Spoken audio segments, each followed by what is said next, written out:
بسم الله الرحمن الرحيم. الحمد لله رب العالمين، والصلاة والسلام على سيد الأنبياء والمرسلين محمد وآله وأصحابه أجمعين. أما بعد، عن عقبة بن عامر رضي الله تعالى عنه قال: قال رسول الله صلى الله عليه وسلم: لو كان بعدي نبي لكان عمر بن الخطاب، أو كما قال رسول الله صلى الله عليه وسلم. میرے محترم بزرگوں اور دوستوں اور دین اسلامی اور دینی بھائیوں، ترمذی شریف کے ثانی صفحہ 209 کی ایک روایت تلاوت کی گئی ہے، جہاں فرمایا اللہ رب العزت کچھ مفید باتیں کہنے کی توفیق عطا فرمائے۔ اسلامی اور ہجری سال کا پہلا مہینہ محرم الحرام شروع ہو چکا ہے۔ آج محرم الحرام کی پہلی تاریخ ہے۔ محرم الحرام نئے سال کی پہلی تاریخ میں جناب محمد رسول اللہ صلی اللہ علیہ وسلم کے عظیم الشان صحابی کی شہادت کا واقعہ پیش آیا ہے۔ یہ وہ صحابی ہے جن کے بارے میں رسول اکرم صلی اللہ علیہ وسلم نے فرمایا تھا کہ میرے صحابی کی نیکیاں ایسی ہیں جیسے آسمان کے اندر ستارے ہیں۔ آپ صلی اللہ علیہ وسلم نے ان کو اپنی دعاؤں میں مانگا تھا: اللہم اعز الاسلام بحب الرجلین الیک عمرو بن ہشام اور عمر بن الخطاب۔ اے اللہ، اسلام کو عزت عطا فرما دو میں سے اس شخص کے ذریعے جو آپ کے نزدیک سب سے زیادہ محبوب ہو، یا تو ابو جہل کے ذریعے یا عمر بن الخطاب رضی اللہ تعالی عنہ کے ذریعے، جن کے بارے میں رسول اکرم صلی اللہ علیہ وسلم نے فرمایا تھا کہ جس راستے سے میرا یہ صحابی گزرتا ہے اس راستے سے شیطان کو گزرنے کی ضرورت نہیں ہوتی ہے۔ جن کے بارے میں رسول اکرم صلی اللہ علیہ وسلم نے فرمایا تھا: لو کان بعدی نبی لکان عمر، اگر میرے بعد کوئی نبی ہوتا تو وہ عمر ہوتی۔ لیکن وہ صفات جس کی بنیاد پر اللہ رب العزت کسی کو نبوت عطا کرتے ہیں، وہ ساری صفات حضرت عمر رضی اللہ تعالی عنہ کے اندر تھی، لیکن اللہ رب العزت نے جناب محمد رسول اللہ صلی اللہ علیہ وسلم پر نبوت کا دروازہ بند کر دیا ہے، اس لیے آپ کے بعد کسی کو نبوت نہیں ملنے والی۔ اس عظیم الشان صحابی کی شہادت کا واقعہ پہلی محرم کو پیش آتا ہے۔ یہ وہ صحابی ہیں جن کی عدالت، جن کی شجاعت، جن کی زاہدانہ زندگی، جن کا تقویٰ اور ورع ضرب المثل ہے۔ اسلام سے پہلے بھی بڑے بہادر تھے، اور جب اسلام لائے تو پھر پوچھنا ہی کیا، مسلمان سب کچھ ہو سکتا ہے، بزدل نہیں ہو سکتا۔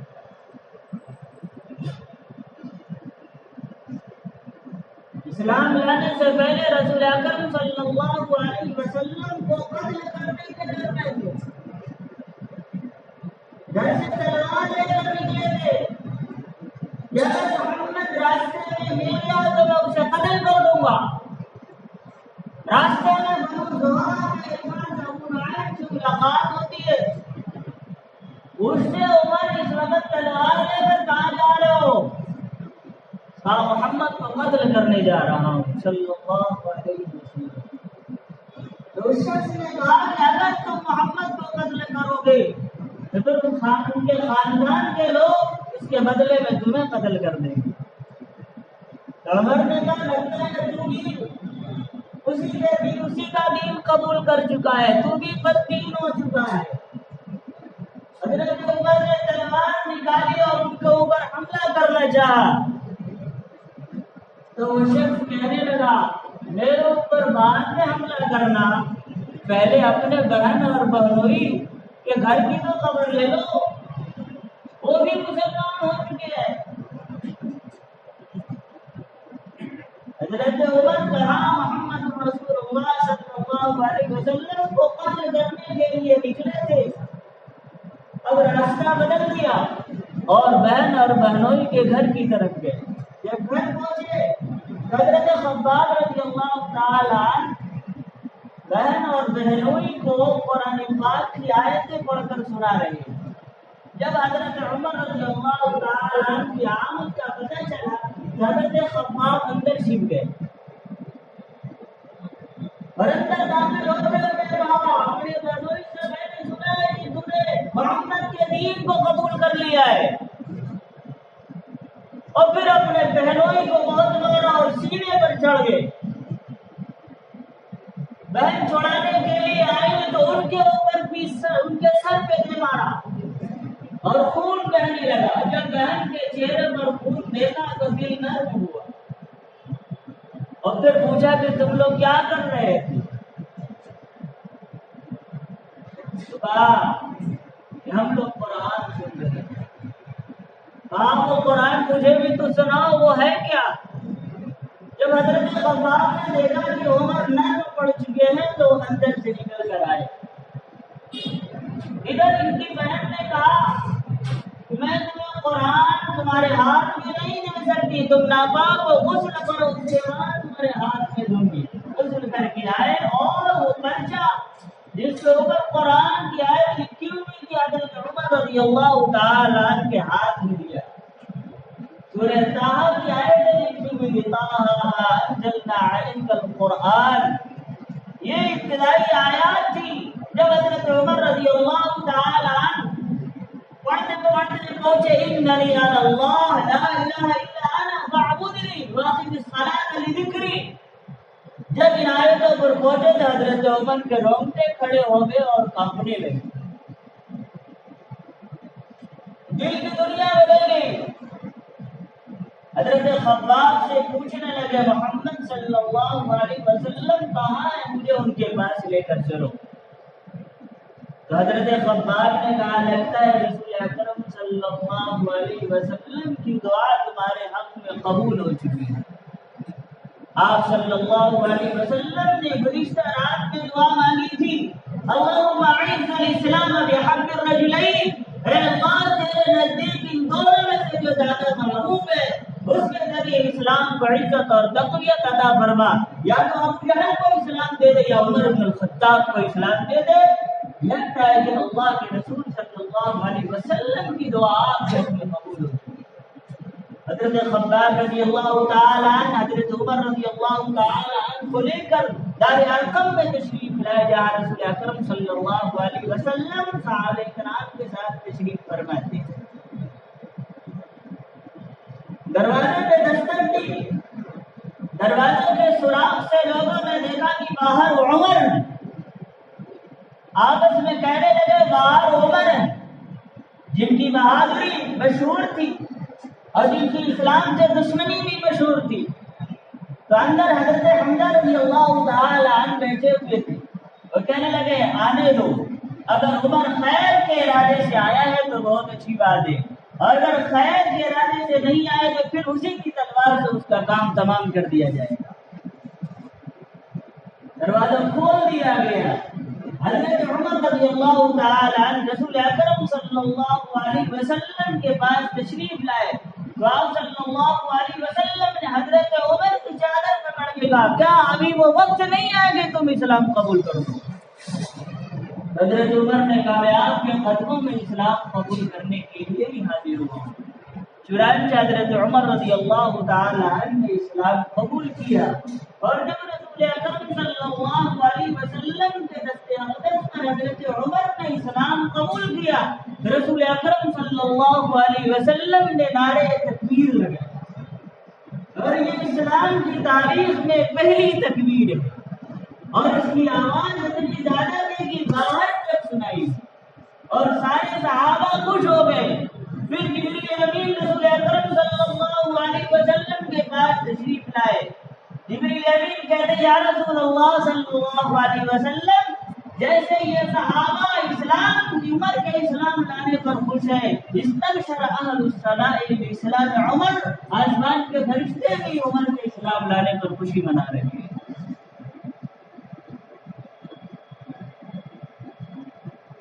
عمر رضی اللہ تعالی عنہ یہ شخصیت ایک بے مثال شخصیت ہے.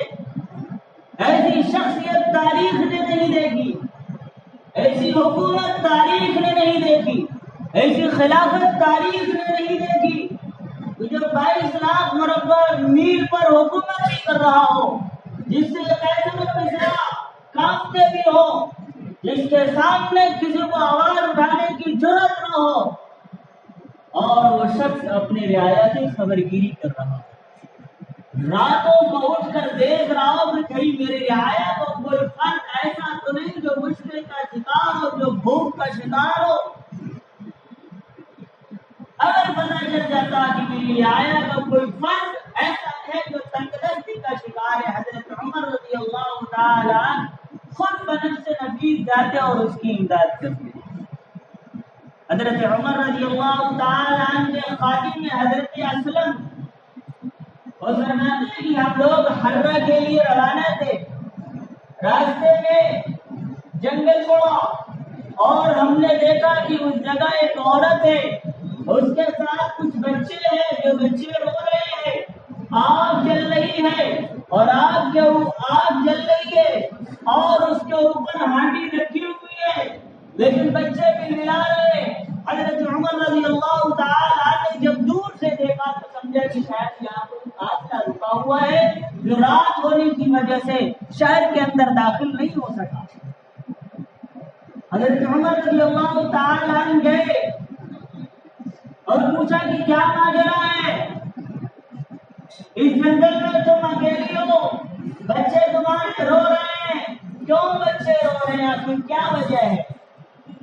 کہنے لگی بچے بھوکے ہیں, بھوک کی وجہ سے بچے رو رہے ہیں. حضرت عمر رضی اللہ تعالی عنہ نے کہا پھر اس چولہے پر کیا پکڑا رہا ہے؟ کہنے لگی چولہے پر کچھ نہیں پکڑا ہے, چولہے کے اوپر ہم نے دیگچی رکھی ہے تاکہ بچوں کو بہلا سکوں, بچوں کو یقین دلا سکیں کھانا بن رہا ہے, بچے روتے روتے خود بخود سو جائیں گے. اور پھر اس عورت نے کہا میرا اور عمر کا حساب تو اللہ تعالیٰ ہی کرے گا کہ میں ایک تنگدست عورت ہوں, اس کو میری کچھ بھی خبر نہیں, میری امداد نہیں کرتا. حضرت عمر رضی اللہ تعالی عنہ نے اس عورت سے کہا تمہارے بارے میں عمر کو کیا معلوم, تم یہاں جنگل میں پڑی ہو, عمر کہاں مدینہ المنورہ میں, اس کو کیا معلوم؟ عورت کہنے لگی جب ہماری خبر نہیں رکھ سکتا تو ہمارا حکمراں کیوں بنا ہے, ہمارا خلیفہ کیوں بنا؟ حضرت عمر رضی اللہ تعالی عنہ کی آنکھوں میں آنسو آ گئے اور پھر اسلم کو لیا اور بیت المال میں گئے. بیت المال سے کچھ کھجوریں نکالی, کچھ اناج نکالے, گھی نکالا اور کچھ کپڑے نکالے, کچھ درہم نکالے اور اسے ایک کٹے کے اندر بھرا اور اس کے بعد اسلم سے کہا اسلم اس بوری کو, اس کٹے کو میری پشت پر رکھو. ذرا سوچ لے